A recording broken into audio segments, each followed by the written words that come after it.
Hello friends, welcome back to my YouTube channel.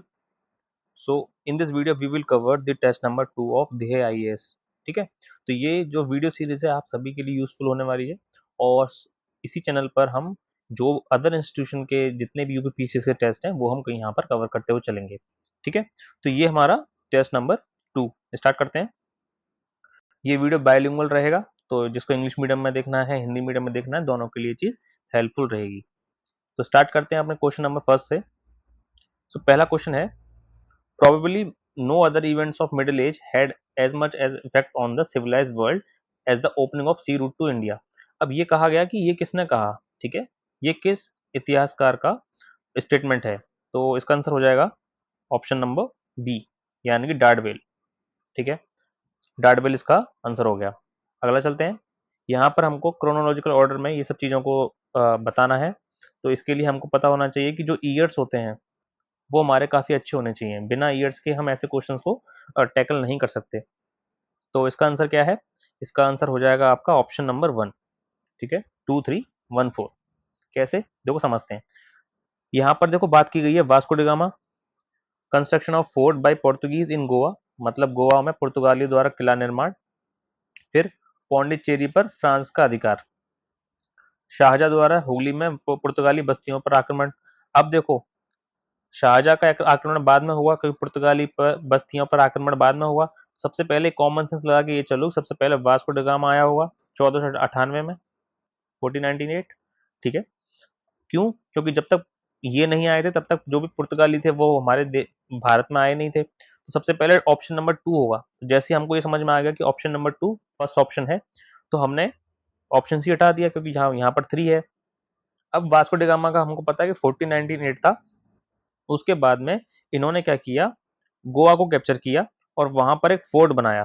तो option number 3 यानी कि ये चीज हुई आपकी 1510 में। फिर उसके बाद में क्या हुआ, शाहजहां का अटैक हुआ पोर्तुगीज पर, यह हुआ आपका 1632।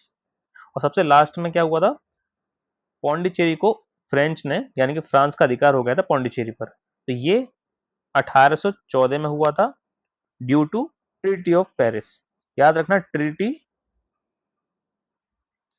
ऑफ पेरिस 1814, ये चीज भी ध्यान रखना, कभी कभी ट्रीटी ऑफ पेरिस भी पूछ ली जाती है। और उसमें क्या हुआ, Pondicherry occupied by French. Clear? तो option number first is the right answer. आगे चलते हैं। अब अगला है, हमें बताना करेक्ट।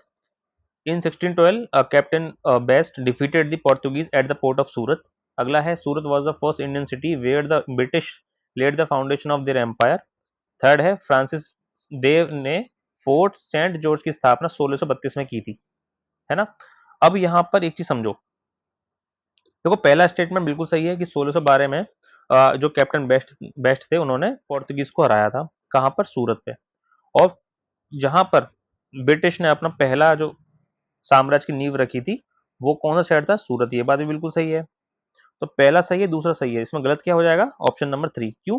क्योंकि यहाँ पर ईयर गलत है, यहाँ पर ईयर गलत है, यहाँ पर ईयर हो जाएगा 1639। इस चीज को नोट डाउन कर लीजिएगा क्योंकि कभी कभी ऐसे ईयर पूछ लिए जाते हैं कि फ्रांसिस डे कब हुआ, है ना, और कहाँ कहाँ ये सारी चीजें हुई। तो ऑप्शन फर्स्ट एंड टू सही है, तो option number A is the right answer. अगला चलते हैं, question number 4। Bahadur Shah first abolish the jizya tax re impose by Aurangzeb. Next, he returned the Rajputs their territories and also gave them the post of Subedars. Third one is Sambhaji's son Shahuji was released from the captivity of Mughal in 1707। Sambhaji के पुत्र शाहू जी को 1707 में मुगलों की कैद से मुक्त कर दिया गया था। ये बात बिल्कुल सही है। क्लियर है? ये वाली बात बिल्कुल सही है। अच्छा, अब ये अगर सही है, यहाँ पर ये वाली बात बिल्कुल क्लियर है, तो हमको ये भी पता है, ठीक, हमको ये भी पता है कि पहला ऑप्शन भी बिल्कुल सही है। क्यों? बहादुर शाह ने ही एबोलिश किया था जिजिया टैक्स को, जिसको दोबारा से औरंगजेब ने क्या किया था, मतलब औरंगजेब ने इसको लगाया था और बहादुर शाह प्रथम ने इस जजिया कर को समाप्त कर दिया था। ये चीज तो आई होप सभी को पता होगा। तो पहला तो क्लियर है। ये वाली बात भी सही है कि संभाजी के पुत्र शाहू जी को, ये बिल्कुल सही बात है। लेकिन यहाँ पर जो सेकंड स्टेटमेंट है ना, यहीं पर सबसे बड़ी लूप होल है। यहाँ पर क्या है कि उसने राजपूतों को उनके प्रदेश लौटा दिए तथा सूबेदारों के ओहदे भी दे दिए। लेकिन ये बात गलत है, यहाँ पर पोस्ट ऑफ सूबेदार नहीं दी गई थी, इस बात को याद रखेंगे। बाकी सब पहला और थर्ड सही है, तो आंसर हो जाएगा आपका ऑप्शन नंबर बी। अगला चलते हैं, अब है आपका क्वेश्चन नंबर 5। ठीक है, एक साइड में आप इंग्लिश देख सकते हैं, यहाँ पर हिंदी को आप पढ़ सकते हैं। यहाँ पर हमको ये बताना था कि ये जो व्यक्ति हैं और उनसे हमको मैच करना है। तो पहला है Job Charnock, Francis Day, Gerald Aungier and William Norris. यहाँ पर सबसे इंपॉर्टेंट चीज याद रखो, जो जॉब चार्नोक हैं, इन्होंने फाउंडर ऑफ कोलकाता यानी कि he was the founder of Kolkata, Calcutta के संस्थापक कौन थे? जॉब चार्नक। कैसे याद रखोगे? जॉब चार्नक के सी से याद रख लो, सी फॉर कलकत्ता। अगर इतना भी क्लियर है तो ए का क्या हो गया? 4 हो गया। तो आपने ये हटाया, डी हटा दिया, सी में भी स्टार्टिंग में 2 है, बी में भी 3 है, आंसर क्या हो गया? Option number first. तो इससे क्या समझ में आया कि जॉब चार्नक क्या है? Founder of Kolkata.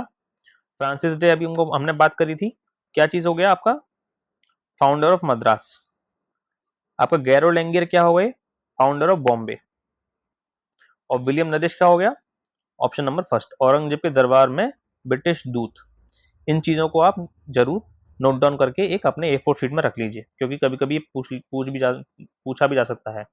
अगला क्वेश्चन है, हु गॉट इक्विड वर्क रेखा गणित elements of geometry translate into Sanskrit?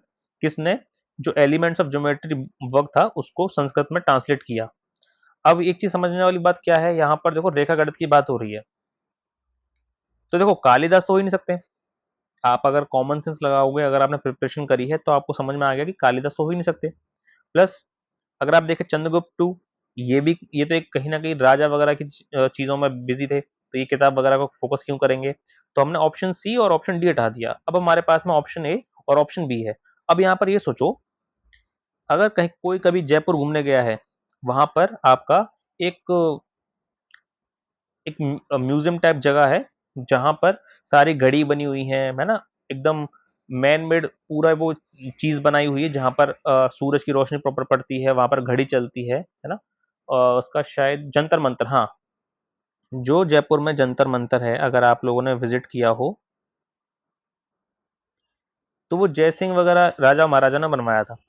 तो वहां पर क्या है, कुछ ना कुछ ज्योमेट्री का प्रॉपर यूज किया गया है। तो उसके बेसिस पर, यानी कि उस इंफॉर्मेशन के आधार पर, you can take the right answer Jaisingh to. ठीक, तो हु ये किसने काम किया था? ये जयसिंह टू ने।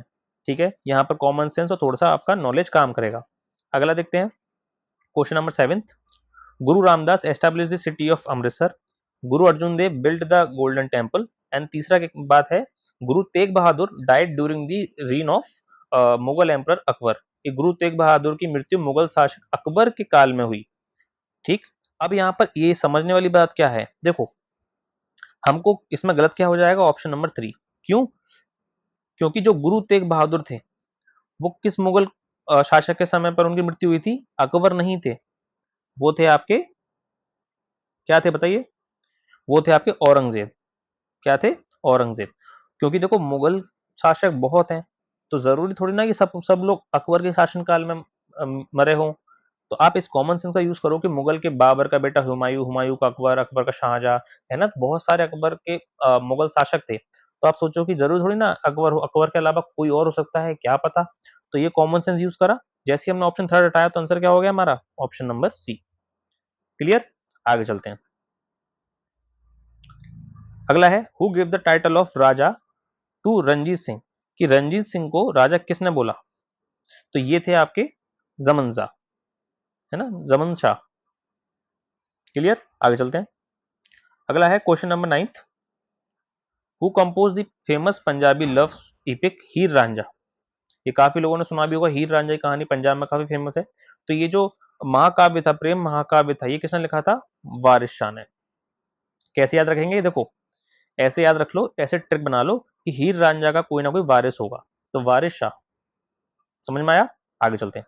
क्वेश्चन नंबर 10 है, treaty of Mangalore was signed in 1784 during the period of Warren Hasting. After the death of Tipu Sultan, Mysore accepted the subsidiary treaty. यानी कि जो सहायक संधि थी, वो टीपू सुल्तान की मृत्यु के बाद मैसूर ने उसको माना कि नहीं माना, यानी स्वीकार किया कि नहीं किया। तीसरा स्टेटमेंट है treaty of Madras was signed during the period of Lord Cornwallis. अब यहाँ पर गलत क्या है, आपका गलत हो जाता है ऑप्शन नंबर थर्ड। क्यों गलत है बताते हैं। देखो, जो मद्रास की संधि थी ना, वो आपके लॉर्ड कॉर्नवालिस नहीं थी। जैसे अभी पहले के ऑप्शन में अगर आप सोचेंगे तो जैसे अकबर था, अब अकबर के अलावा और कोई भी तो शासन कर सकता है ना। तो आप ये चीज सोच के देखो कि पहले में भी देखो वॉरेन हेस्टिंग दे रखा है और तीसरे में भी वॉरेन एक तरीके से किसी का नाम दे रखा है। तो इस बेसिस पर आप ये तो समझ में आ गई आप लोगों को कि ये बात तो बिल्कुल सही है कि टीपू सुल्तान की मृत्यु के बाद मैसूर की हालत बिल्कुल खराब हो गई थी। तो उन्होंने क्या हुई थी, अंग्रेजों की जो सहायक संधि थी उसको स्वीकार कर लिया था। तो हम ये तो समझ गए कि सेकंड स्टेटमेंट बिल्कुल सही है। अगर आपने थोड़ा सा कॉमन सेंस लगाया हो तो आपको ये समझ में आ जाएगा कि देखो, अब पहले और दूसरे में पहले और थर्ड वाले स्टेटमेंट में हम कंफ्यूज हैं, लेकिन हम ये कॉमन सेंस लगा सकते हैं कि जो रेगुलेटिंग एक्ट था, अगर आपने पॉलिटी पढ़ी है, लक्ष्मीकांत पढ़ी है, तो वहां पर रेगुलेटिंग एक्ट 1773 है। ठीक, ये चीज हमको पता है। इस टाइम पर जो आपके जो गवर्नर चल रहे थे वो कौन थे, वो थे आपके वॉरेन हेस्टिंग, ये तो पता है। तो वॉरेन हेस्टिंग 1773 से लेकर 1784 तक चले होंगे, 10 साल का तो कार्यकाल रहा होगा।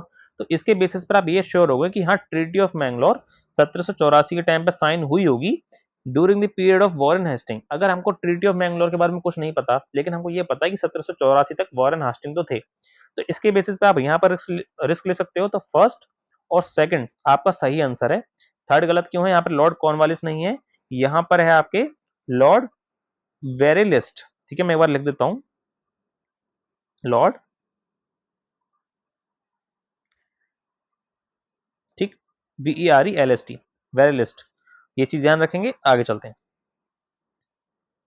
ये कह रहा है during the regime of which of the following Mughal rulers Persian ruler Nadir Shah attacked India, यानी कि जो फारस के शासक थे नादिर शाह, उन्होंने भारत पर आक्रमण किया था। तो उस समय पर मुगल शासक भारत में कौन था, हमको ये बताना है। तो उस समय पर कौन था, आपके मोहम्मद शाह। क्लियर, आगे चलते हैं।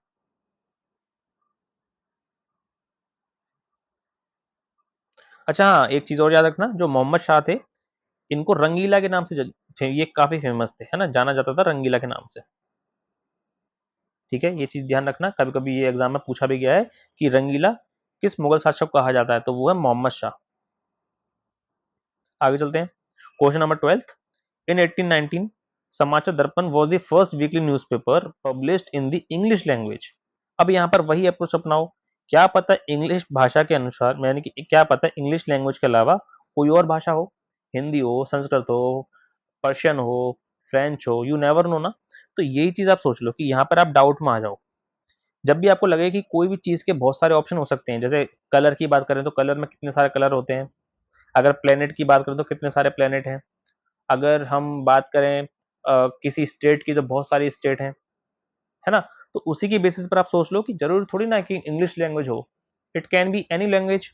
अच्छा, अब सेकंड स्टेटमेंट क्या कहा जा रहा है कि समाचार दर्पण का प्रकाशन गवर्नर जनरल लॉर्ड हेस्टिंग के कार्यकाल के दौरान हुआ था। अब हमें ये समझ में आ गया कि देखो ये चीज तो बिल्कुल सही है। अगर आपने थोड़ा सा पढ़ा है, मॉडर्न हिस्ट्री पढ़ी होगी, तो आपको समझ में आ रहा होगा कि ये बात तो सही है कि समाचार दर्पण कब हुआ, लॉर्ड वॉरेन हेस्टिंग के टाइम पर। लेकिन पहला क्यों गलत है, पहला इसलिए गलत है कि यहाँ पर इंग्लिश लैंग्वेज नहीं है, लैंग्वेज क्या थी, बांग्ला। ईयर सही है, तो आंसर हो जाएगा टू ओनली। क्लियर, आगे चलते हैं। अगला है which of the following committees commissions या committees commission had evaluated famine and land revenue system. Famine क्या होता है, वही भुखमरी, भू का अकाल पड़ जाना। ठीक, तो यहां पर हमको ये बताना है कि इनमें से कौन सी कमिटी है जिसने इस सब चीजों पर बातें करी। तो अगर ये क्लियर है तो फ्लाउड कमीशन क्या है, इन्होंने सिर्फ और सिर्फ फेमाइन से दी। तो ये लैंड रेवेन्यू सिस्टम पर इन्होंने बात नहीं करी। तो इसका आंसर क्या है, इसका आंसर है अमीनी कमेटी। अमीनी समिति ही वो समिति थी जिसने अकाल और भू राजस्व दोनों की व्यवस्था का मूल्यांकन किया था। क्लियर है, आगे चलते हैं। अगला है दादा भाई नौरोजी। ये काफी इंपॉर्टेंट पर्सनैलिटी है, तो इनके बारे में थोड़ी डिटेलिंग हमको समझ में आनी जरूरी है। अब यहाँ पर देखो वही चीज, पहला स्टेटमेंट पढ़ते हैं। Dadabhai Naoroji estimates India per capita income to be ₹20 per annum. ठीक है, ये बात समझ लेते हैं। कहीं ना कहीं अगर हमने ड्रेन ऑफ वेल्थ थ्योरी पढ़ी है, अगर हमने जो इनकी जो एक थ्योरी थी ड्रेन ऑफ वेल्थ, जिसमें इन्होंने बताया था कि कैसे जो अंग्रेज थे वो भारत का जितना भी पैसा है, जो भी रेवेन्यू है, वो पूरा खा रहे हैं और अपने देश में तरक्की कर रहे हैं और भारत को बर्बाद कर रहे हैं। तो ड्रेन ऑफ वेल्थ में इन्होंने ये सब चीजों के बारे में बात की थी। तो यहाँ पर हम ये चीज क्लियर हो गई कि कहीं ना कहीं पहला ऑप्शन सही हो सकता है, क्योंकि दादा भाई नौरोजी ने ही एस्टिमेट किया था। प्लस सेकंड स्टेटमेंट क्या कह रहा है कि presented this estimate for 1867 to 68, मतलब इस टाइम पीरियड के टाइम पर इन्होंने इस चीज को बताया था। चलो ये भी सही है, लेकिन अभी तक हम श्योर नहीं कि आंसर क्या हो सकता है। लेकिन जैसे ही आप थर्ड स्टेटमेंट पढ़ते हो, then you got get to know कि he wrote a book named the discovery of India. मतलब क्या इन्होंने द डिस्कवरी ऑफ इंडिया नामक पुस्तक लिखी होगी? अब आप खुद सोचो, जैसे एक तो हमें पता है कि जवाहरलाल नेहरू जी ने लिखी है। अगर मान लो आपको ये नहीं भी पता है कि ये किसने लिखी थी डिस्कवरी ऑफ इंडिया, बट आप इतना कॉमन सेंस लगा सकते हो कि यार इतने सारे लेखक हैं, इतने सारे बहुत अच्छे अच्छे पर्सनैलिटी हैं, जरूरी थोड़ी ना कि दादा भाई नौरोजी ने ये किताब लिखी हो, कोई और भी हो सकता है। क्या पता महात्मा गांधी ने लिखी हो, क्या पता वल्लभ भाई पटेल ने लिखी हो, राजेंद्र प्रसाद ने लिखी हो, कुछ भी हो सकता है। तो उस कॉमन सेंस का अगर आप यूज करोगे तो आप ऑटोमेटिकली, अगर आपने ये देखा कि यार द डिस्कवरी ऑफ इंडिया तो किसी और की हो सकती है ना, और वैसे भी जवाहरलाल नेहरू की है, तो आपने थर्ड स्टेटमेंट काटा। आंसर क्या हो गया? ऑप्शन नंबर ए। समझ में आया? अगर समझ में आया तो जरूर कमेंट करके बताइएगा। चलिए आगे चलते हैं। अब ये है 15th। यहाँ पर हमको क्या करना है, जो एक प्लेस दे रखी है वहां पर हमको जो भी क्रांतिकारी हैं उनके बारे में बताना है। सुल्तानपुर, गोरखपुर, मथुरा, रामगढ़। अब देखो, हमें कुछ नहीं पता, लेकिन हमने ये देखा कि हमको ये पता है मथुरा। मथुरा में क्या है? सब कुछ भगवान है, देवी देवता है। तो उस कॉमन सेंस का यूज करके हम ये समझ गए कि मथुरा में क्या होंगे? देवी सिंह। और ये बात सही भी है कि मथुरा में जो क्रांतिकारी थे वो देवी सिंह नाम के थे। तो जैसे ही हमको समझ में आ गया कि मथुरा में देवी है, तो हमने देखा कि सी का ऑप्शन देखो, इसमें 4 दे रखा है, इसमें 1 दे रखा है, ये तो गलत हो गया। अब हमको क्या हो गया? हम 50-50 समझ में आ गया। इससे हमको क्या डी भी मिल गया कि डी का भी ये समझ में आ गया कि रामगढ़ का रानी अवंतीबाई होगा। तो सी और डी मिल गए। अब आपका 50-50 चांस हो गया कि ये या तो सही होगा या गलत होगा। अब देखो, यहाँ पर अगर एक कॉमन सेंस लगा के देखोगे, तो ये जो सुल्तानपुर है ये कुछ मुस्लिम नाम है, किसी मुस्लिम के नाम पर पड़ा हुआ, ऐसा मान लेते हैं। तो सुल्तान कहीं ना कहीं सही दसन हो सकता है। और गोरखपुर, गोरखपुर में कोई गजाधर सिंह हो सकते हैं।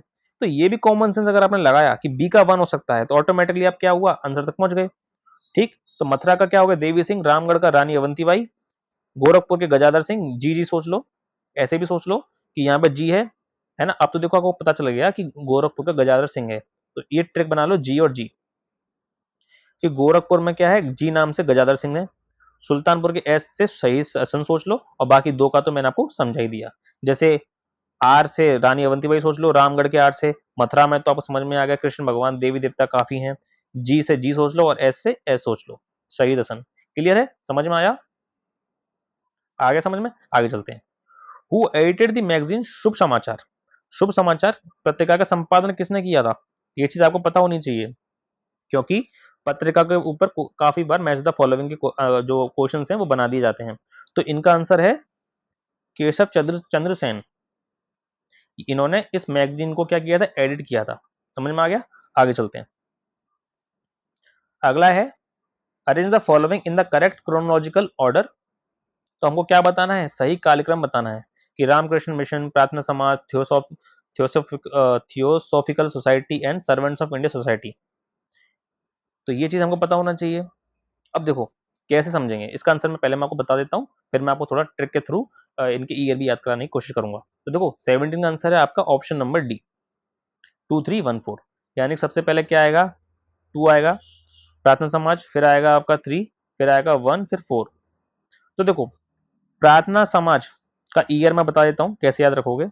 देखो प्रार्थना करने के लिए सुबह 6 से 7 बजे मंदिर जाना होता है। या ऐसे याद रख लो कि प्रार्थना कितने लोग कर रहे हैं? 6-7। तो 1867, 6-7 लोग प्रार्थना कर रहे हैं सुबह 6-7 बजे। तो प्रार्थना समाज का क्या हो गया? ईयर 1867। क्लियर है? अच्छा, अब थियोसॉफिकल जो सोसाइटी है, यानी कि जो 3 ऑप्शन है थियोसॉफिकल सोसाइटी, इसका हो गया 1875। क्लियर? यानी कि जो फिलोसफी वगैरह की जो बातें करते हैं, बड़े बूढ़े करते हैं, जब वो 75 साल के हो जाते हैं, तो 1875 आप ऐसे याद रखो। अच्छा, उसके बाद रामकृष्ण मिशन, रामकृष्ण, अब ये हो गया, इनको हटा दूं। अच्छा चलो, अब देखो जो रामकृष्ण मिशन है इनका ईयर क्या है, इनका ईयर है आपका 1897। क्या है, रामकृष्ण, तो कृष्ण जी जवान थे ऐसा हमको पता है, 18 साल के। राम जी क्या थे, आज तक चल रहे हैं, जय श्री राम, मतलब इतने साल तक चल रहे हैं, तो मान लो 97 साल के राम जी मान लो, जो काफी उम्र में बड़े हैं। और कृष्ण जी क्या थोड़े से मतलब चंचल थे, तो छोटी उम्र के मान लो। तो 1897 ये कृष्ण हो गया, ये राम हो गए, ऐसे सोच लो। तो 1897 हो गया। Now we are left with servants of India society. तो सर्वेंट्स ऑफ इंडिया सोसाइटी 1905, मतलब ऐसा मान लो कि आपके घर में 5 सर्वेंट्स हैं, ठीक है, आपके घर में 5 सर्वेंट है। तो जैसे आप एग्जाम में आएगा सर्वेंट्स ऑफ इंडियन सोसाइटी, तो 1905। जैसे आपको दिख जाएगा रामकृष्ण, तो रामकृष्ण मतलब कृष्ण छोटे होंगे, राम बड़े होंगे, तो 1897। अगर बात आ जाए प्रार्थना समाज, तो 6 से 7 बजे, तो 1867। अगर बात आए थियोसॉफिकल, मतलब जो फिलोसफिकल जो भी बातें होती हैं वो बड़े लोग करते हैं, तो ये क्या हो गया, 1875। आई होप आपको ये ट्रिक थोड़ा समझ में आई होगी और आपको अब रिकॉलिंग में किसी तरीके की प्रॉब्लम नहीं होगी। ऐसे ही इस तरीके की सीरीज देखने के लिए आप चैनल को सब्सक्राइब कर सकते हैं, और आपको इस चैनल पर सारे टेस्ट की जो भी इंपॉर्टेंट टेस्ट होंगे वो सब मैं आपको करवा दूंगा। अब अगला क्वेश्चन है, क्वेश्चन नंबर 18। जो पाइक थे ना, were soldiers who use rent free lands. आपको पता है पाइक रिवोल्ट हुआ था, पाइक रिवोल्ट हुआ था, विद्रोह। ये चीज के बारे में जरूर पढ़ लेना, ये काफी इंपॉर्टेंट है। तो ये क्या थे, ये तो हमको पता है कि वे सैनिक होते थे जो लगातार मुक्त भूमि का उपयोग करते थे, ये सही बात है बिल्कुल 110%। Khampti rebellion took place in Assam. अगर आपने फर्स्ट वीडियो देखी होगी तो वहां पर मैंने डिस्कस किया था, खम्पाती जो रिवेलियन है वो असम में हुआ था, ये बात बिल्कुल सही है। अगर 1 और 2 क्लियर है कि हाँ ये दोनों तो सही है, इसका मतलब ऑप्शन सी नहीं होगा, ऑप्शन बी नहीं होगा।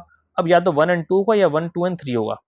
अब देखो, ये कहा गया कुकी जनजाति विद्रोह का कारण पोथांग लेना था। अब हमें ये नहीं पता, लेकिन फिर भी जब भी एक कारण कारण दे रखा हो तो उसको सही मान लेना चाहिए, क्योंकि यहाँ पर कुछ ऐसा चीज नहीं है जिसको आप एकदम सोचो कि ये स्टेटमेंट गलत गलत हो सकता है। ये एकदम जनरल सा स्टेटमेंट है जिसको आप सही मान लीजिएगा, क्योंकि हिस्ट्री में ज्यादातर ऐसी ऐसी चीजें सही निकल जाती हैं। और जो आयोग भी क्या करता है, जब भी आप 1 और 2 और 1, 2 और 3 में कंफ्यूज होते हो, तो जनरली आयोग के आंसर की में सारे स्टेटमेंट 1, 2, 3 सही निकलते हैं। अगर आपके 1 और 2 आप समझ गए हैं कि ये सही है, तो आपको रिस्क किस पे लेना चाहिए, ऑप्शन नंबर डी पे। क्लियर, आगे चलते हैं। अगला है whose efforts led to establishment of Hindu college, जिसका जिसका टाइम पीरियड दे रखा है 1817 इन इंडिया। मतलब किसने भारत में हिंदू कॉलेज की स्थापना की थी। अब ये काफी इजी है, अगर आपको नहीं पता तो यहाँ पर राजा राम मोहन रॉय और डेविड हरे ये दोनों थे। भले ही आपको अलेक्जेंडर डफ के बारे में नहीं पता, लेकिन आपको ये पता है कि ये दोनों तो थे, ऑप्शन ए और बी तो दोनों थे। तो इसके बेसिस पे कहीं ना कहीं अगर हमको ये नहीं भी पता है कि ऑप्शन सी है कि नहीं, तब भी हमको option all of the above मान आंसर सही मारना है। क्यों, क्योंकि ये दोनों पता है ए एंड बी। अब ए एंड बी तो ऑप्शन में है ही नहीं, लेकिन तो हम कहाँ रिस्क लेंगे, ऑल ऑफ द एबव, क्योंकि हो सकता है कोई अंग्रेज भी हो, अलेक्जेंडर डफ नाम का, है ना। तो ये चीज आप ध्यान रखेंगे। आगे चलते हैं, क्वेश्चन नंबर 20। यहाँ पर बात की गई है पैरेलल गवर्नमेंट की। जो समानांतर सरकार थी, तामलुक की समानांतर सरकार ने तूफान पीड़ितों के लिए सहायता कार्यक्रम शुरू किए। क्या किए, सहायता कार्यक्रम शुरू। अब ये बात तो बिल्कुल सही है भाई, अगर गवर्नमेंट बन रही है तो गवर्नमेंट का काम क्या है, लोगों की मदद करना, रिलीफ प्रोग्राम करना। जैसे अभी पंजाब में बाढ़ आ गई, तो जो मोदी जी विजिट करने गए और वहां पर कोई एक रिलीफ पैकेज सरकार ने लॉन्च कर दिया है ना, 1200 करोड़ का उत्तराखंड के लिए कुछ ना कुछ किया है। तो ये चीजें आपको समझनी जरूरी हैं। तो कोई भी गवर्नमेंट आती है, इस कॉमन सेंस का भी यूज करो कि तूफान पीड़ितों के लिए सहायता कार्यक्रम शुरू किया होगा, बिल्कुल सही बात है। This government had formed an armed विद्युत वाहिनी, ये बात भी बिल्कुल सही है, तो ऑप्शन 2 भी सही। अच्छा, अब हम क्लियर हैं कि हमको फर्स्ट एंड सेकंड तो पता है, लेकिन हम ये कंफ्यूजन में है कि Matangini Hazra, a member of this Vahini died of bullet injuries during this movement. तो अगर आप 1 और 2 पे एकदम श्योर हैं, तो 1 और 2 और 3 आपको आंसर लगाना बिल्कुल सही एक अप्रोच रहेगी। सारी सही है इसके, आगे चलते हैं। अगला है बंगाल पार्टीशन, बंगाल विभाजन बहुत इंपॉर्टेंट है, याद रखना। इससे रिलेटेड जो भी आपके सेशन हुए हैं, कि इससे रिलेटेड कौन सा सेशन था, कलकत्ता सेशन था या बनारस सेशन था, वो आपको याद होना जरूरी है। तो बंगाल पार्टीशन काफी इंपॉर्टेंट रहा, हिस्ट्री में काफी इंपॉर्टेंट चैप्टर है ये। तो यहाँ पर ये चीज कही जा रही है, तो इसका आंसर क्या हो जाएगा, इसका आंसर हो जाएगा आपका, इसका आंसर सारी सही है इसके 1, 2 और 3 को। कैसे बताता हूँ, देखो, गोपाल कृष्ण गोखले, ये जो पर्सनैलिटी थी, उन्होंने बंगाल पार्टीशन को क्या कहा, साल्ट ऑन आवर वुंड्स, मतलब हमारे घाव पर ये नमक की तरह है। ये चीज लिख लेना, क्योंकि जो आपने जब पहला क्वेश्चन करा हुआ इस टेस्ट का, उसमें ये पूछा गया था कि ये स्टेटमेंट किसने बोला है। ऐसे ही एग्जामिनर आयोग भी ऐसा क्वेश्चन बना सकता है कि बंगाल विभाजन पर घाव पर नमक का स्टेटमेंट किसने दिया था, तो वो थे गोपाल कृष्ण गोखले। क्लियर। सेकंड है सुरेंद्र नाथ बनर्जी ने बोला कि बंगाल पार्टीशन क्या है, हमारे ऊपर एक वज्र की तरह गिरा है। ये बात भी सही है। महात्मा गांधी ने बंगाल विभाजन के लिए क्या बोला, भारत के वास्तविक जागरण की शुरुआत, यानी कि it is the beginning of real awakening of India. ये बात भी सही है। तो 1 2 3 हमको पता है, तो ये बात तो हमको पता ही थी कि बंगाल विभाजन के टाइम पर कौन था, लॉर्ड कर्जन। तो ये बात भी सही है। तो 1 2 3 4 इज द राइट आंसर। आगे चलते हैं question number 22। Which of the following, sorry, who among the following person had opposed Mahatma Gandhi Champaran सत्याग्रह। आप कमेंट सेक्शन में बताइएगा कि चंपारण सत्याग्रह कब हुआ, खेड़ा सत्याग्रह कब हुआ, ये दो आपको कमेंट सेक्शन में बताना है। इससे आपको भी एक अकाउंटेबिलिटी मिलेगी कि क्या मुझे टेस्ट की वीडियो देख देख के क्या मुझे कंटेंट रिकॉल हो पा रहा है कि नहीं हो पा रहा। अगर नहीं होता तो आप अपने किताब को खोलेंगे और उसको रिवाइज करेंगे, लेकिन कमेंट करके बताइएगा कि चंपारण सत्याग्रह कब हुआ। ये आपका होमवर्क हो गया। तो 22 का क्या है, एनजी रंगा, है ना। एनजी रंगा क्या थे, एक किसानों के लीडर थे। इनके विचार क्या थे, स्वतंत्र थे। तो इन्होंने गांधी जी के चंपारण आंदोलन के तौर तरीकों पर जो भी असहमति जताई थी कि नहीं ये कुछ सही नहीं है। तो एनजी रंगा को याद रखना। आगे चलते हैं question number 23। Non cooperation movement. Non cooperation movement, तो यहां पर पहला स्टेटमेंट है Nagpur session 1920 was presided over by Vijay Raghavacharya. अभी याद मैंने आपको बोला ना कि आपको अधिवेशन यानी कि जो सेशन है वो अच्छे से याद रख लेने हैं, उनका ईयर याद रख लेना। तो नागपुर सेशन कब हुआ था, नागपुर सेशन हुआ था आपका 1920 में। ये बात बिल्कुल सही है। इनकी अध्यक्षता किसने करी थी, विजय राघवाचार्य ने। ये बात सही है। अगला है, in this session the proposal related to the non cooperation movement was presented by C R Das. ये बात बिल्कुल सही है, दोनों ही सही है। ऑप्शन क्या हो गया, 1 और 2 both. Subhash Chandra Bose compare Gandhi ji Dandi march with, यानी कि जो सुभाष चंद्र बोस थे उन्होंने गांधी जी का जो डांडी मार्च था वो किस किस मतलब एक तरीके से तुलना करी थी। तो वो करी थी आपका नेपोलियन के पेरिस मार्च और जो आपका मुसोलिनी थे उनके रोम मार्च थे।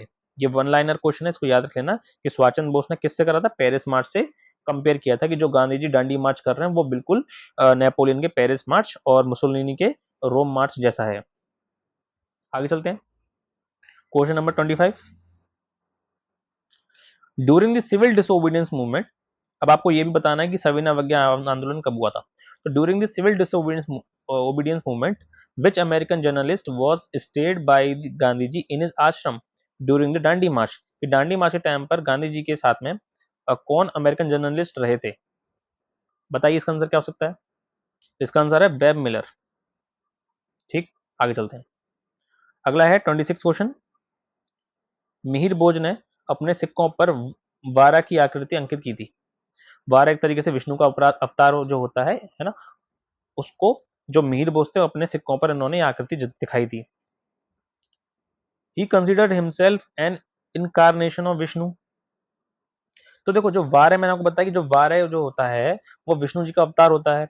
तो वह स्वयं को विष्णु का अवतार मानता ही होगा। अगर कोई राजा विष्णु भगवान की आकृतियां अपने सिक्कों पर अंकित कर रहा है तो इट मीन्स डेफिनेटली वो खुद को अपना विष्णु का अवतार मानता होगा, यानी कि विष्णु भगवान को मानता होगा। तो दोनों ही सही है। तो पहला स्टेट क्वेश्चन जो ऑप्शन है वो बिल्कुल बिल्कुल सही हो गया कि ए और आर दोनों सही हैं और आर ए की व्याख्या सही करता है एकदम सही रूप से। क्लियर, आगे चलते हैं क्वेश्चन नंबर 27।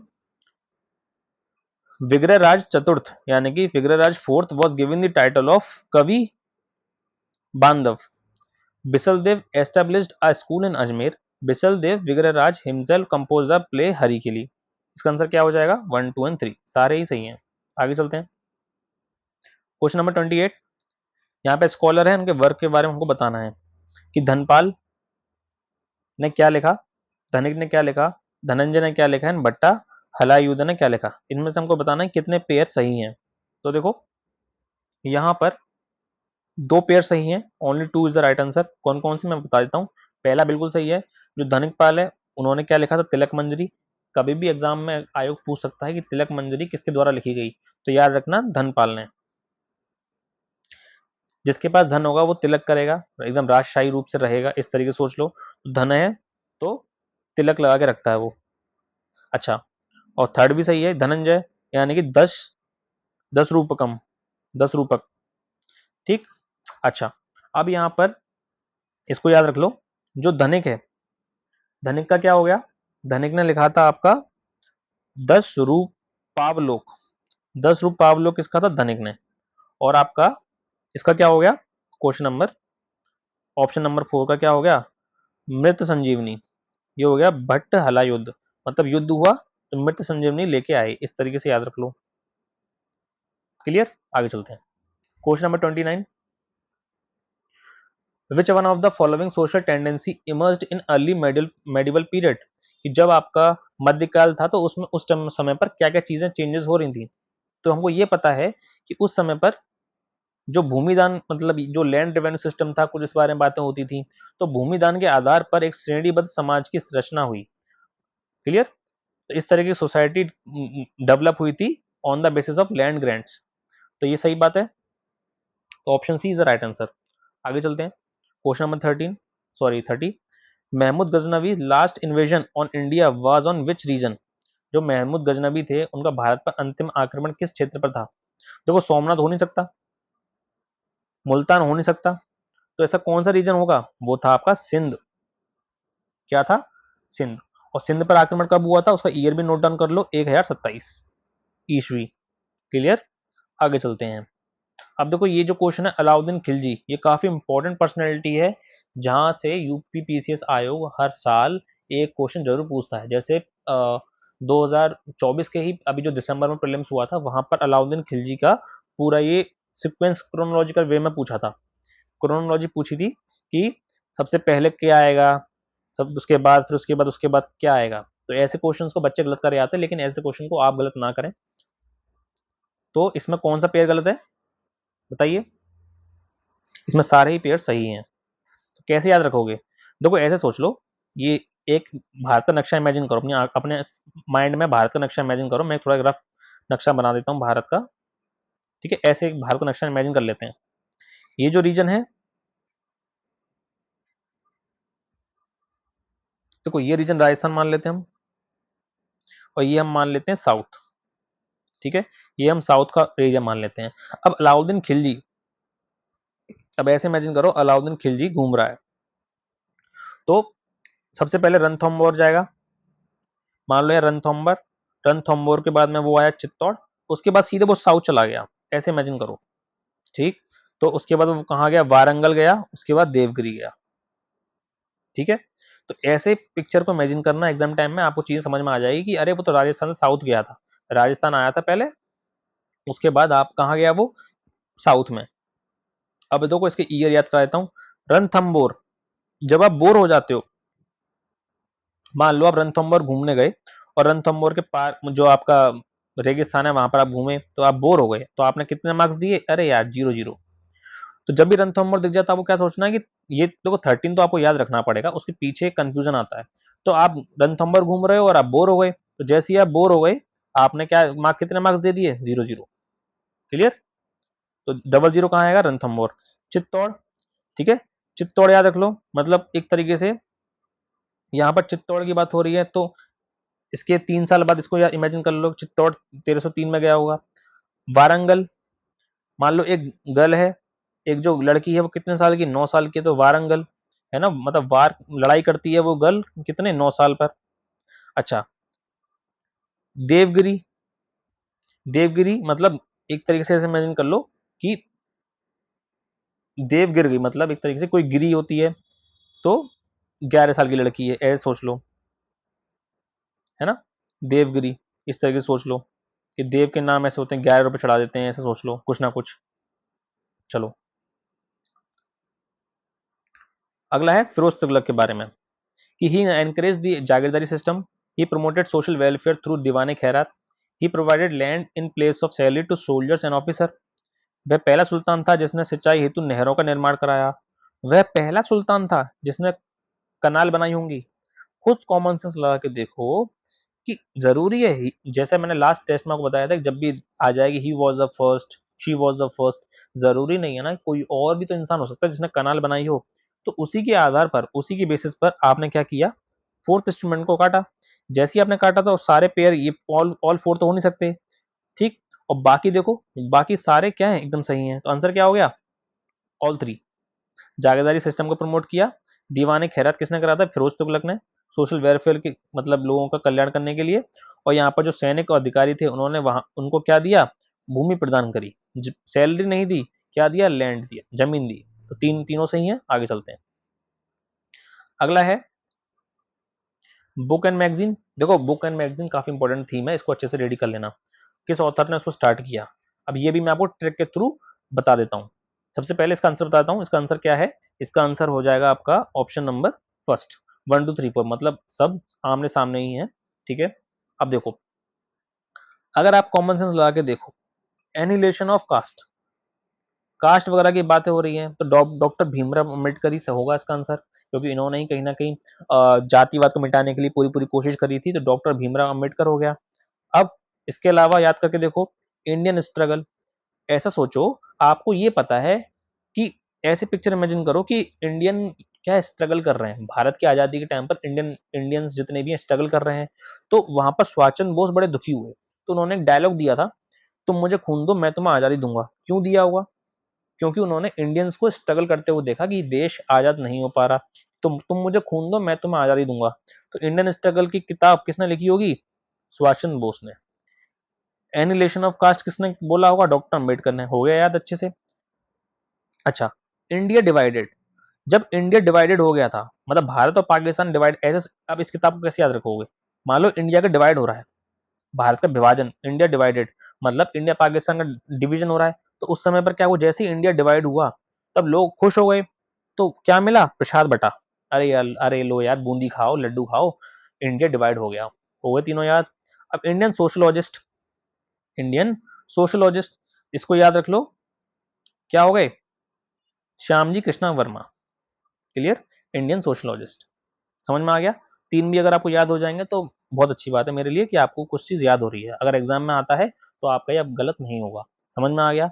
अगर आपसे कोई पूछे रणथंबोर, अरे रणथंबोर का ईयर भी देखो अभी आपको याद है कि नहीं। इस तरीके से कोई पूछे प्रार्थना समाज का क्या है, अरे 6 7 लोग प्रार्थना कर रहे हैं, या 6 7 बजे प्रार्थना करनी, हो गए ना याद।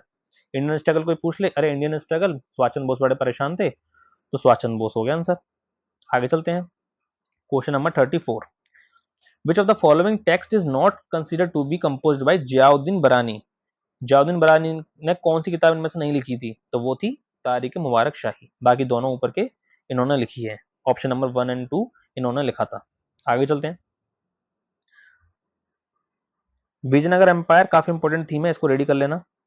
तो इसमें असर्शन दे रखा है, the dissolution of Nayankara system contribute to the downfall of Vijayanagara empire. अब ये हमको पता है कि जो नयनकार व्यवस्था थी विजयनगर साम्राज्य की, जब इसमें सब कुछ दिक्कत होना स्टार्ट हो गई थी तो विजयनगर एम्पायर खत्म हो गया था, यानी कि एक तरीके से उसका पतन हो गया था, तो ये बात तो बिल्कुल सही है। नायकों ने साम्राज्य के प्रति अपनी वफादारी बनाए रखी थी, अगर इन्होंने वफादारी बनाए रखी होती तो साम्राज्य का पतन होता ही नहीं। समझ रहे हो बात को, तो पहला सही है, दूसरा गलत है, तो A is correct and R is incorrect. Clear हुआ। आगे चलते हैं, इसका है अगला। अब देखो विजयनगर एम्पायर फिर से इंपॉर्टेंट है, यहां पर विजयनगर एम्पायर के दो स्टेटमेंट दे रखे हैं। द हरियर प्रथम ने वेद मार्ग प्रतिष्ठापक की उपाधि धारण की थी। अगला है, he sent a group of envoys to China in 1374 AD. अब एक कॉमन सेंस लगा के देखो, ज्यादातर मैंने आपको ये बोला है कि जब भी आपको कोई पर्सनैलिटी दे रखी हो, तो हो सकता है विजयनगर एम्पायर में इतने सारे राजा थे, जरूरी थोड़ी ना कि हरियर फर्स्ट ही ने अपने आप को ये टाइटल दे रखा होगा। तो बिल्कुल सही बात। तो अगर ये भी गलत हो गया तो ये भी गलत हो गया, तो दोनों ही गलत हैं। ऑप्शन क्या हो गया, नन, यानी इनमें से कोई भी सही नहीं है। तो सही है क्या, यहाँ पर हरियर फर्स्ट नहीं है, ये है बुक्का फर्स्ट।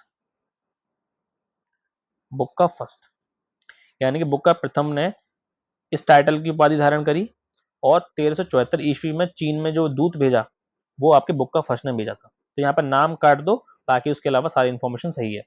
अगला है, विजयनगर एम्पायर में कौन कौन सी विदेशी मुद्राएं प्रचलित थी। अब देखो सारे ही नाम, देखो क्रूजोडो, फ्लोरिन, डुकेट, अगर आपको पता चल गया कि हाँ यार ये 1 3 4 तो सही है, लेकिन आप सोचोगे अरे दीनार तो इंडिया की है, लेकिन दीनार भी तो कहीं ना कहीं अरब और फारस क्षेत्र के, या जो ऐसे एरिया, सऊदी अरब वगैरह क्षेत्र के लग रहे नहीं लग रहे नाम, वहीं से तो ये सारे नाम आए थे। तो ये कॉमन सेंस लगा के देखोगे तो सारे आंसर इसके सही है।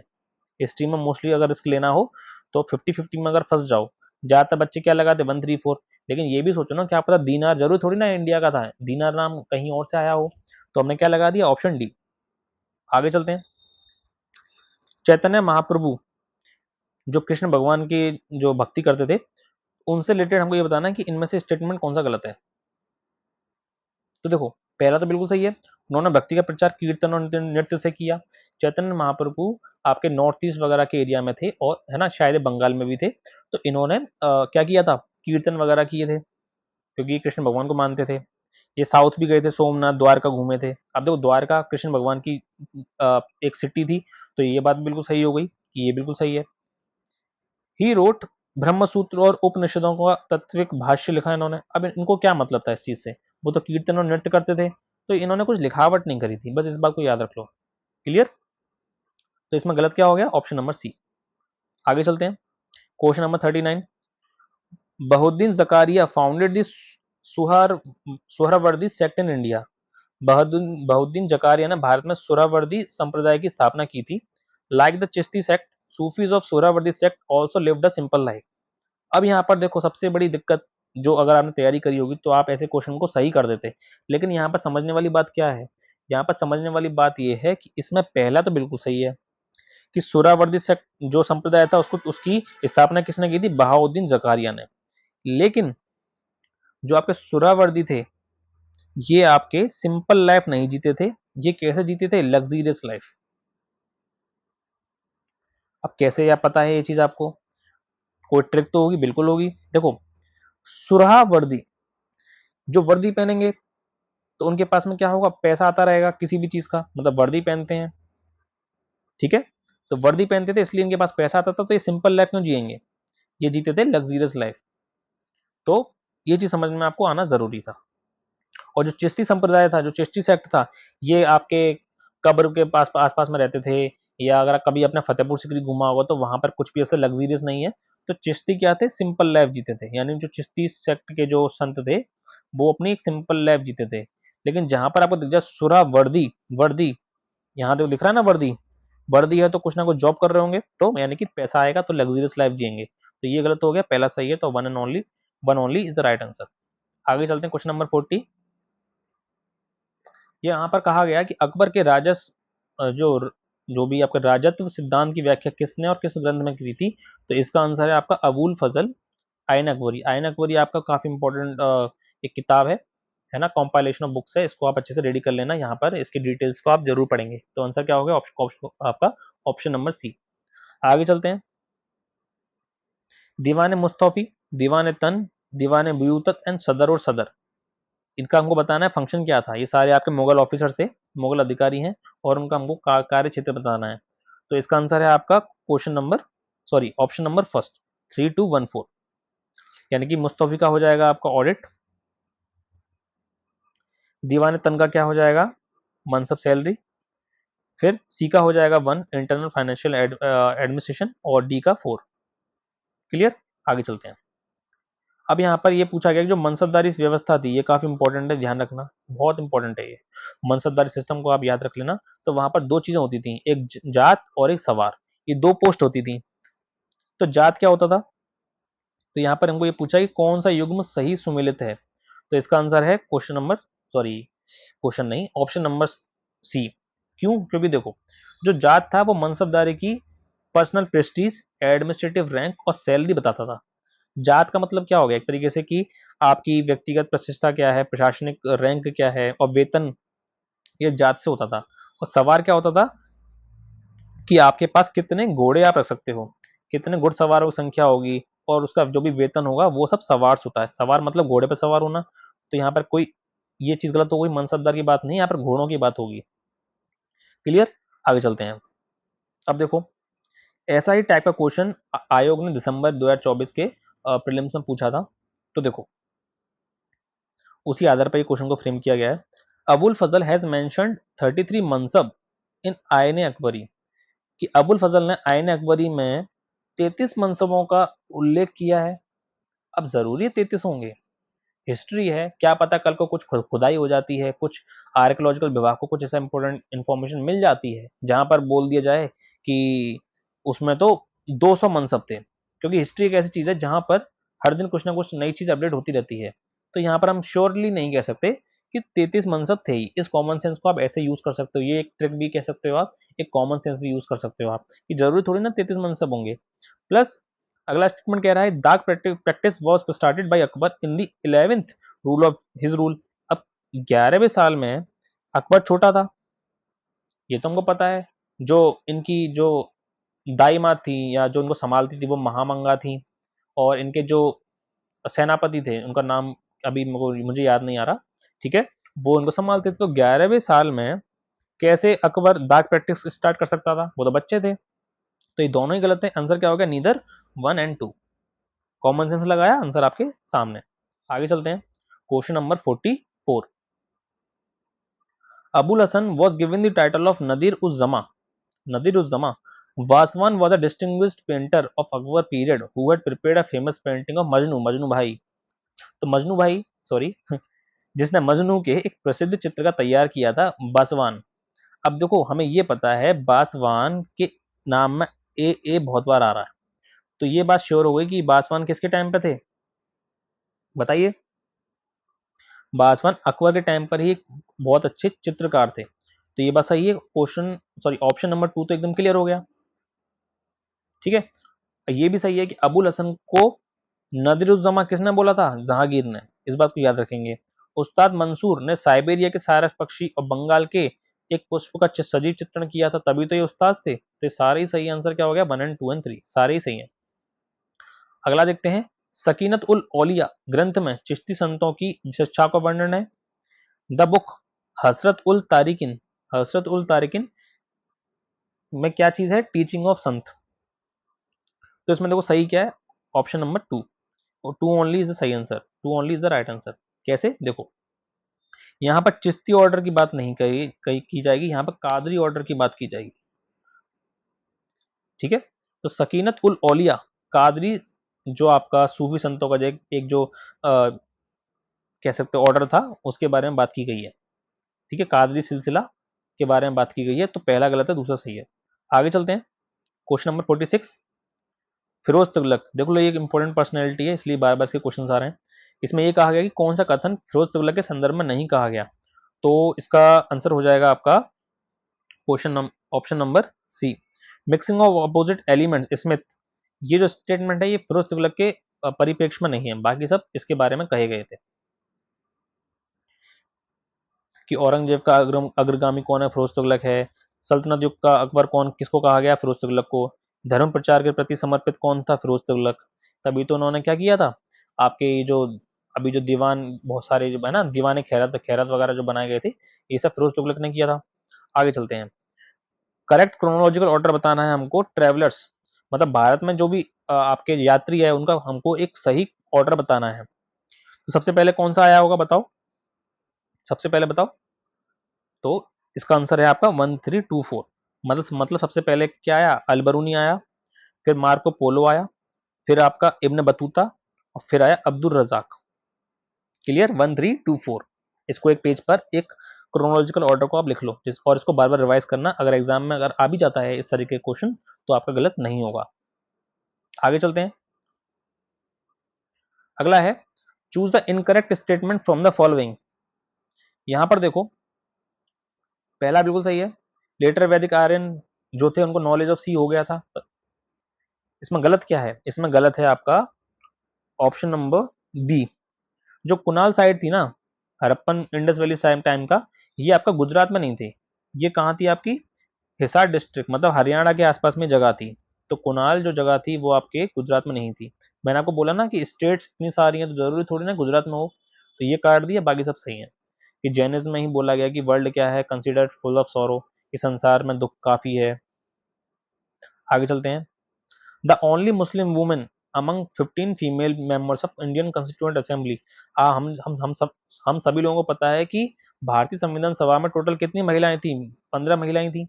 उनके नाम आपको पता होने चाहिए, तो उनमें से ये पूछा गया है कि उनमें से एकमात्र मुस्लिम महिला कौन थी, कौन थी, एजाज रसूल, बेगम एजाज रसूल। क्लियर, आगे चलते हैं। अगला है Ibn Battuta. Clear, Ibn Battuta की किताब थी किताबुल हिंद, किताबुल रहला। तो ये जो किताब थी किस लैंग्वेज में लिखी गई थी, तो ये थी अरेबिक। देखो इब्न बतूता आ रहा है ना, आ मतलब अरेबिक, ऐसे सोच लो। समझ में आ गया? अगर समझ में आया तो एक स्माइल बनती है।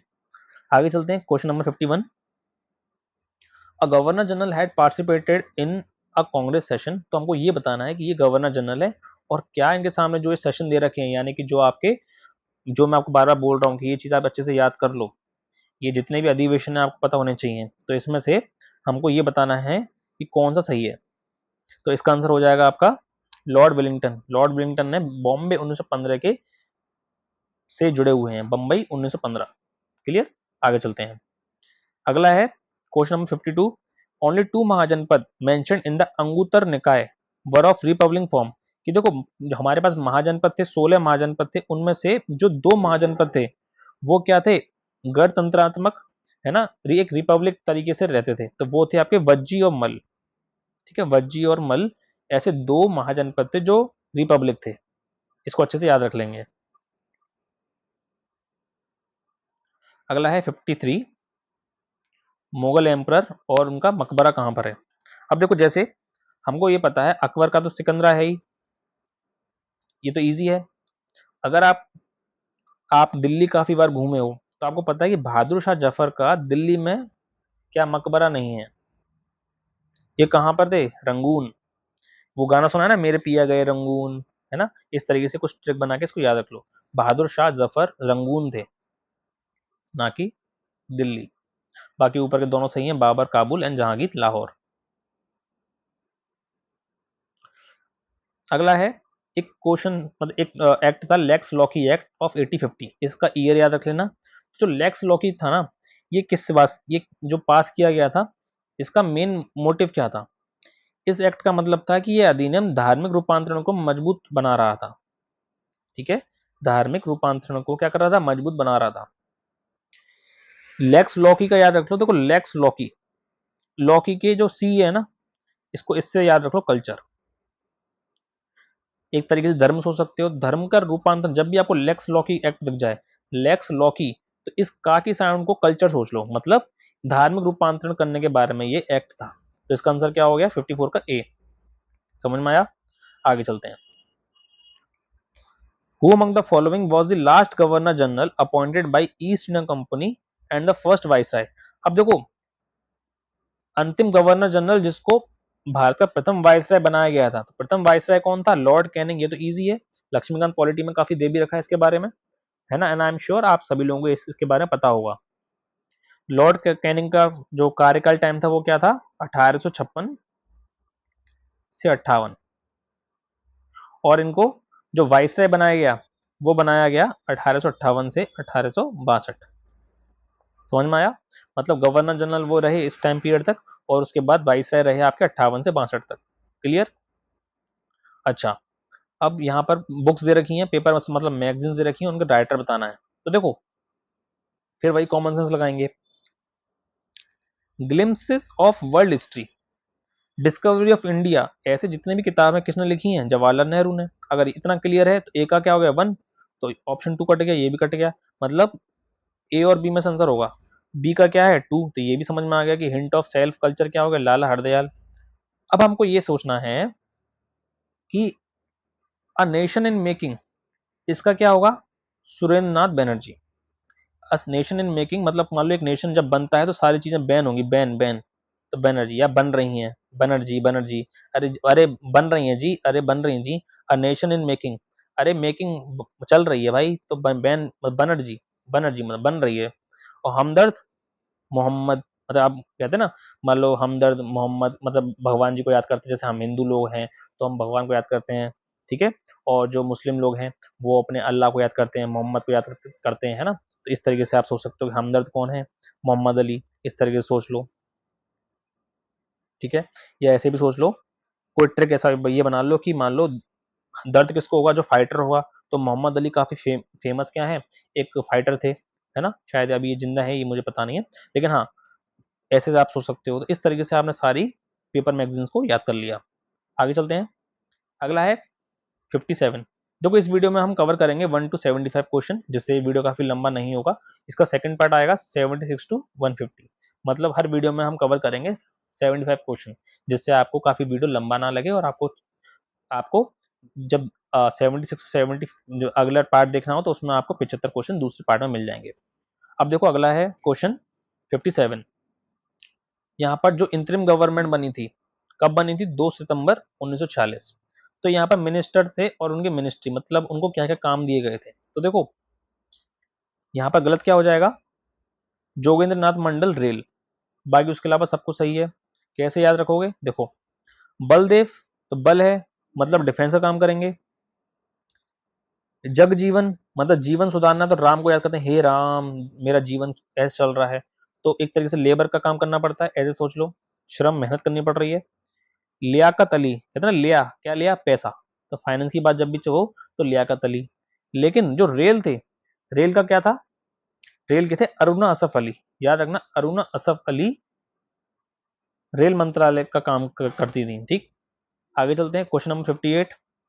यहाँ कहा गया निम्नलिखित में से कौन कांग्रेस के अपरिवर्तनवादी गुट का सदस्य नहीं था?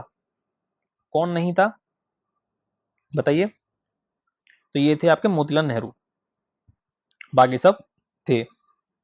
59। इंडियन सैंडहर्स्ट कमेटी के बारे में हमको इनकरेक्ट बताना है, तो इसका जवाब हो जाएगा आपका question number C. Question number C नहीं, ऑप्शन नंबर सी।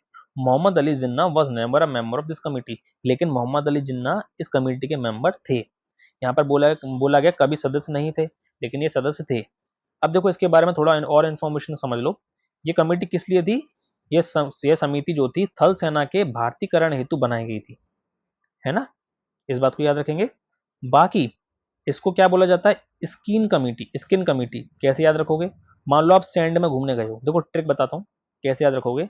सैंड में गए हो आप, और सैंड हस्ट को आप पढ़ लो कि मैं सैंड में गया, बजरी में मैं खेला, जो भी सैंड होती है, रेत होती है, मैं वहां गया, वहां पर मैं हर्ट हो गया।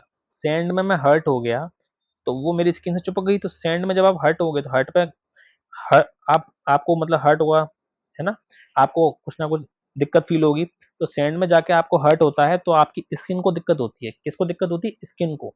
जो सैंड है आपकी स्किन से चिपक गई है, तो इसका क्या होगा? It is also called the skin committee, ऐसे भी आपने याद कर लिया। क्लियर? फिर आपने क्या करा? मोहम्मद को याद करा। अब दर्द होगा, आपको दर्द होगा तो आप फाइटर को सोच लो, मोहम्मद अली। तो मोहम्मद अली बिल्कुल इसके पार्ट होंगे, कॉमन सेंस।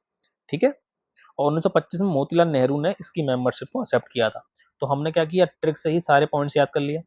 आगे चलते हैं। अब देखो यहाँ पर पूछा गया कि विदेशों में क्रांतिकारी संगठन और उनके संस्थापक कौन थे, हमको मैच करना है। तो इसका आंसर हो जाएगा आपका ऑप्शन नंबर डी, 1432।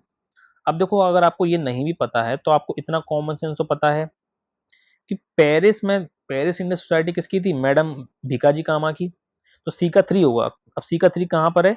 सी और डी ऑप्शन में, तो बी कट गया, ए कट गया। इतना समझ में आ गया? अब जैसे ही हमको समझ में आ गया कि इसमें देखो ये मिल गया और हमको क्या मिल गया? ऑप्शन ए का फर्स्ट।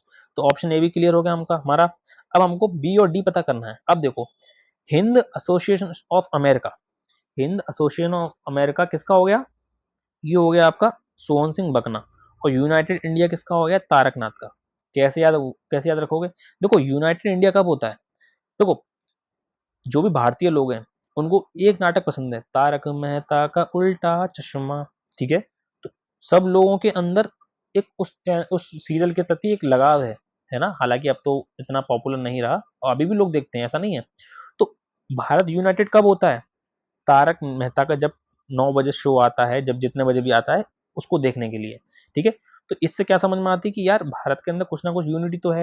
यानी कि तारक मेहता अगर मैं देख रहा हूँ तो चाहे कोई दूसरा इंसान एमपी में होगा, राजस्थान में होगा, साउथ में होगा, या कोई और स्टेट में होगा, तो वो भी वो नाटक देख रहे हैं, वो भी वो सीरियल, वो लोग भी वो सीरियल देख रहे हैं। इससे क्या समझ में आ रही है? यूनाइटेड है हम सब, हम लोग क्या है, एक जुड़े हुए हैं। तो इस तरीके से हमने क्या याद रख लिया? पेरिस याद तो हमको था ही, यूनाइटेड हमने याद कर लिया, तारकनाथ, बाकी सब तो हमारा बन गया। क्लियर? अगला है 61। Which of the following is not related to the Congress session of Banaras held in the year 1905 1905। ठीक है, अब देखो ये याद रख लेना, बनारस सेशन कब हुआ था? 1905 में। ये चीज नोट डाउन कर लो, ये काफी इंपॉर्टेंट है। बनारस सेशन में क्या नहीं हुआ था? बनारस सेशन में स्वराज की बात नहीं की गई थी, बाकी सारी बातें की गई थी, लेकिन स्वराज की बात नहीं की गई थी। ये किस कब किया गया था? स्वराज की बात की गई थी कलकत्ता सेशन अधिवेशन 1906। आगे चलते हैं। 62 which of the following association organisation condemned the revolt of 1857, यानी कि 1857 का जो विद्रोह था उसकी बारे में निंदा किसने करी थी? तो वो की थी आपकी मद्रास नेटिव एसोसिएशन। क्लियर, आगे चलते हैं। अब यहाँ पर जो 1857 की जो क्रांति हुई थी, वहां पर जो केंद्र थे उनके लीडर कौन थे? तो देखो बरेली के कौन थे? बरेली के बहादुर। बी से बी सोच लो, बरेली के कौन होंगे? बहादुर। तो ऑप्शन में कहा बहादुर दिख रहा है आपको? ये रहा बी, बी बाबा।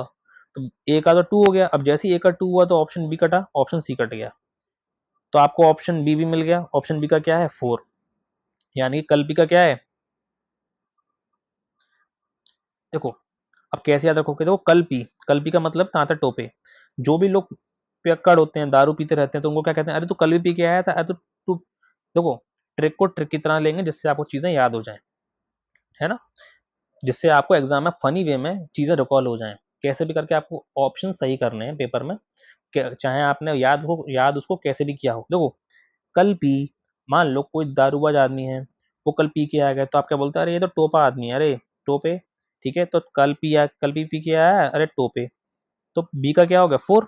बी का 4 हो गया, और फर्स्ट का क्या हो गया? 2 हो गया। तो 2 4, अब देख लो 2 4 कहाँ कहाँ है? दोनों में है। अब फतेहाबाद का सोचो, फतेहाबाद और गोरखपुर। फतेहाबाद कुछ क्या है, एक तरीके से मुस्लिम नेम है, तो यहाँ पे सोच लो खान बहादुर खान। और गोरखपुर में क्या है? अजीमुल्ला, ऐसे सोच लो। ठीक है, who among the first translate Bhagavad Gita into English, मतलब किसने पहली बार अंग्रेजी में भगवत गीता का अनुवाद किया था? वो कौन थे? वो थे इनमें से कोई भी नहीं। उसका इसका आंसर है आपका चार्ल्स विल्किंस। क्लियर, चलो आगे देखते हैं क्वेश्चन नंबर 65। अब यहाँ पर देखो हमको वही क्रोनोलॉजिकल ऑर्डर बताना है। Third Carnatic war, battle of Ambur, Paris की संधि और पौंडीचेरी की संधि। अब देखो ट्रीटी ऑफ पेरिस तो मैंने अभी आपको इस ऊपर के क्वेश्चन में बताया था कि ट्रीटी ऑफ पेरिस कब हुई थी। ठीक है, ऐसे ही बहुत सारी ट्रीटी हुई हैं जिसके बारे में आपको समझना जरूरी है। तो इसका आंसर हो जाएगा सी, 2413। तो थर्ड कॉर्नेटिक वार कब हुआ? ये हुआ आपका 1756 से 1763। बैटल ऑफ अंबर होता है आपका 1749। ट्रीटी ऑफ पेरिस हुआ आपका 1763, और ट्रीटी ऑफ पौंडीचेरी होता है आपका 1755। तो इसका आंसर क्या है? सी, 2413। आगे चलते हैं। वही क्रांतिकारी और उनका केंद्र। अभी ऊपर के क्वेश्चन में मैंने आपको एक चीज बताई थी कि देवी सिंह कहाँ थे, देवी देवता कहाँ पाए जाते हैं? मथुरा में। तो जैसे ही आपको पता चल गया कि देवी सिंह, बिल्कुल सर ने बताया था कि मथुरा होता है, तो आपने देखा कि इसका टू नहीं हो सकता। तो ऑप्शन ए का 1 देखो 3 ऑप्शन में, समझ में आया? गणेश्वर विद्यार्थी कहाँ थे? गणेश्वर विद्यार्थी थे आपके मुरादाबाद नहीं थे, ये थे आपके प्रयागराज। महावीर त्यागी कहाँ थे आपके? मुरादाबाद, यानी एम से एम सोच लो, महावीर त्यागी मुरादाबाद। और बंधु सिंह कहाँ है? आपके गोरखपुर। क्लियर, अगला है in 1448 Jaunpur again became a part of Delhi Sultanate. The foundation of Agra city was laid in 1506 AD. तो इसका आंसर क्या है बताओ? इसका आंसर है बी, दोनों ही सही है। आगे चलते हैं। न्यूज़पेपर और उनकी लैंग्वेज, इनमें से कौन सा गलत है? तो इसमें आपका गलत है नायक। नायक इंग्लिश नहीं थे, ये आपकी बंगला लैंग्वेज में लिखी गई थी। ये जो न्यूज़पेपर था बंगाली न्यूज़पेपर था, बाकी सारे ऊपर ए बी सी सही है। अगला है 69। Who among the following were the prominent persons who were working outside India in various countries during the freedom movement. मतलब जब भी स्वतंत्रता का जो आंदोलन चल रहा था, तो उस समय में भारत से बाहर कौन से इंपॉर्टेंट विदेशी काम कर रहे थे। तो देखो, हमें पता है कि भिकाजी कामा पेरिस में थी, जो अभी हमने डिस्कस करा, प्लस एम एन रॉय की हम बात करें तो इन्होंने कंस्टिट्यूएंट असेंबली के बारे में कुछ बात की थी 1934 में, तो ये भी कहीं ना कहीं विदेश वगैरह गए थे। अब अगर हम ये समझ गए कि यार क्या पता जो बरकतुल्ला है ये विदेश गए हों, क्या पता वीवीएस अय्यर, साउथ के लोग तो वैसे भी विदेशों में काफी जाते हैं, तो ये इनमें से आप श्योर नहीं हो ना कि क्या पता ये कभी ना कभी तो उन्होंने विजिट की होगी, कोई ना कोई अधिवेशन में गए होंगे या कुछ कॉन्फ्रेंस अटेंड करने गए होंगे, यू नेवर नो। इतनी सारी हिस्ट्री है, क्या पता अभी आप बोलोगे नहीं नहीं सर ये तो गए नहीं थे, कल परसों कुछ कोई और ऐसी किताब आ जाए, कुछ अपडेट आ जाता है कि देखो ये लोग भी विदेश गए थे, तो उसी कॉमन सेंस का यूज करके आपको आंसर क्या लगाना है, ऑल ऑफ द एबव। आगे चलते हैं, क्वेश्चन नंबर 70, कैलाश टेम्पल के बारे में बात की गई है, कैलाश टेम्पल एलोरा केव्स जन है ना। तो यहाँ पर हमको बताना है कि ये जो टेम्पल है द्रविडियन स्टाइल में बना हुआ है। This temple was build by Rashtrakuta ruler Krishna first. बताओ इनमें से क्या गलत है, दोनों ही सही है। कैसे याद रखोगे, देखो कैलाश के के से याद रख लो, राजा किसने बनवाया हुआ, कृष्णा फर्स्ट, तो के से के याद रखो। और ये कहीं ना कहीं महाराष्ट्र वगैरह साइड एरिया एरिया के पास में है, तो यहाँ पर द्रविडियन स्टाइल चलता था, द्रविड़ शैली चलती थी, क्योंकि जो नागार शैली थी वो कहाँ चलती थी, आपके आपके नॉर्दर्न एरियाज में, लेकिन साउथ वगैरह में क्या चलता था, आपका द्रविड़ शैली, तो दोनों ही सही है। आगे चलते हैं, यहाँ पर क्या है, नेशनल मूवमेंट दे रखे हैं, भारतीय राष्ट्रीय आंदोलन के संबंधित जो भी संस्थाएं थी उनको क्या है एकदम क्रोनोलॉजिकल ऑर्डर में लगाना है। तो हमको तो प्रार्थना समाज मैंने आपको बता ही दिया था, इसका ईयर क्या है 6-7 बजे, मतलब 1867। इसका आंसर क्या है, इसका आंसर हो जाएगा आपका ऑप्शन नंबर ए। ठीक, तो देखो एशियाटिक सोसाइटी, इसका ईयर क्या है, ये है आपका 1784। आपको पता है ना जो विलियम जोन्स थे, एशियाटिक सोसाइटी अगर याद आ रहा हो तो 1784। अच्छा, प्रार्थना समाज क्या है आपका 1867। वेद समाज का ईयर क्या रहा 1864, याद कर लेना, 6 से 4 वेद हैं ऐसे याद रख लो। मोहम्मदन लिटरेरी सोसाइटी, इसका ईयर क्या हो जाएगा, इसका था 1863। और तत्वबोधिनी सभा, ये है आपका 1839। तो इस हिसाब से आंसर क्या हो गया हमारा, ऑप्शन नंबर ए। अगला है, who among the following Shaivite sant has have been called the Ved Vyas of south, मतलब किसे वेद व्यास ऑफ साउथ कहा गया है, किस शिव जी के संत को वेद व्यास ऑफ साउथ, जो दक्षिण का वेदव्यास कहा गया है, तो ये है आपका बोध बीएनसी। ठीक, मणिक वगचार एंड नाम के अंदर नाम भी क्लियर। आगे चलते हैं, क्वेश्चन नंबर 73, यहाँ पर हम अभिलेख दे रखा है और उसके बारे में हमको बताना है कि विवरण क्या क्या है। बालाघाट, देववर्णक, रिद्धपुर एंड वाकाटक, ये काफी इंपॉर्टेंट है, याद रखना, यहाँ से क्वेश्चन बन सकते हैं। तो इसका आंसर हो जाएगा आपका ऑप्शन नंबर फर्स्ट। पहले का है देखो बालाघाट, मालव शासक द्वारा मिहिर कुल को पराजित करने का काम। बी का क्या हो जाएगा 3, यहाँ पर गुप्त के बारे में, गुप्त रूलर के बारे में बात की गई है। रिद्धपुर के बारे में हो गया आपका समुद्रगुप्त, और लास्ट का हो गया आपका 1। So 4-3-2-1 option number A. अगला है 74, Harshavardhana saved his sister Rajyashri from self immolation, की आत्महत्या से, आत्मदाह से बचाया था किसने, हर्षवर्धन ने अपनी बहन को। राजश्री को खोजने में दिवाकर मिश्र नामक बौद्ध भिक्षु ने सहायता करी थी। Harshavardhana took the help of Bhaskar Bhaskar Varman to defeat Shashank. अब देखो यहाँ पर सारे स्टेटमेंट आपको सही लग रहे हैं, क्यों, क्योंकि ये हिस्ट्री की बात है और कुछ ना कुछ यहाँ से आप कुछ एलिमिनेशन ट्रिक नहीं लगा सकते, कॉमन सी बात है, क्योंकि जनरली हिस्ट्री के स्टेटमेंट सही निकलते हैं। और जब भी अगर आप फंस जाओ, आपको लगे, तो किसी 2 स्टेटमेंट पर रिस्क ना लेके आप कहाँ रिस्क ले सकते हो, ऑप्शन जिसमें सारे स्टेटमेंट की बात की गई हो, तो सारे सही है इसके अंदर। आगे चलते हैं, अगला है सरीपुत्र एंड महामौदगल्याण, जो डिसिपल थे महात्मा बुद्ध के, वो अर्ली डिसिपल थे आपके संजय बेलतिपुत्ता, मतलब महात्मा बुद्ध के जो शिष्य थे सरीपुत्र और महामौदगल्याण, पहले संजय बेलतिपुत्र के शिष्य थे। तो ये बात देखो बिल्कुल पता है कि महात्मा बुद्ध के जो शिष्य थे वो सरीपुत्र और ये महामौदगल्याण थे, ये हमको पता है। लेकिन अगला कारण क्या कह रहा है कि संजय बेलट्टीपुत्ता ने पंच महाव्रत का सिद्धांत दिया था।